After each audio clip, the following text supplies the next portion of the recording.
Today I want to tell you about Black Brother by Jewell Parker Rhodes. Sorry, there's a bit of a reflection. There you go. Can you see that cover? So this is about brothers Dante and Trey. They go to a very prestigious private school called Middlefield Prep in Newton, Massachusetts. And Dante is one of the only Black kids at the school.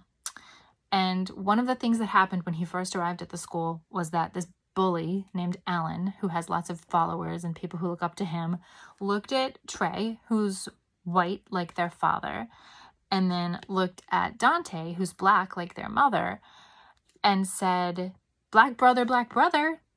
And it became kind of like this thing that people yell at him in the hallways. So wherever he goes at school, kids, and especially Alan, will just say, Black brother, and it's not in a nice way. It's in a mean way.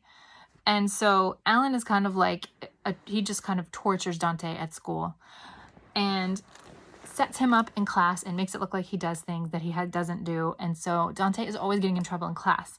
And when the book opens, Dante has just gotten called to the office because he was accused of throwing a pencil at a girl.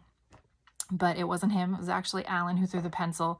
But Dante got blamed because he finds that he often gets blamed as one of the only Black kids in school. He gets blamed for everything, and people seem to treat him differently from his brother and from other white kids in school. And so he's in the office, and he's so frustrated because he's always blamed for things he didn't do. And he throws his backpack down on the floor in frustration and yells something out. And the principal says to the secretary, call the police. And they do, and Dante, who's in 7th grade, gets arrested and brought to jail until his parents come and pick him up.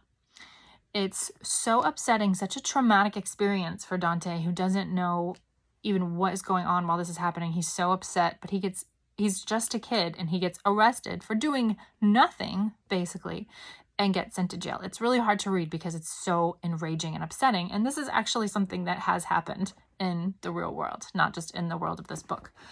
So Dante's mom happens to be a lawyer, and Dante gets suspended, and Dante's mom starts immediately figuring out what she's going to do about this. And the consequence of Dante being sent to jail is that the school is pressing charges against him, and even though he's suspended and he gets to go back to school, he also has to show up for a court date and defend himself at juvenile court.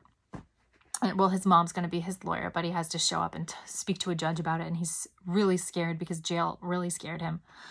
So in the meantime, he decides that he wants to get revenge on Alan for making his life miserable, and he finds a great way to do it, and the way he wants to do it is to learn the sport that Alan is really good at so that he can beat him at it. So Alan is a fencer, which is, I don't know if you've ever seen anyone fencing. It's when they were all white and you learn how to use a sword. It's like sword fighting, but with lots of specific rules and regulations. But Middlefield Prep is known for its fencing team, and Alan, his bully, is like the #1 captain of the fencing team and the most popular fencer around.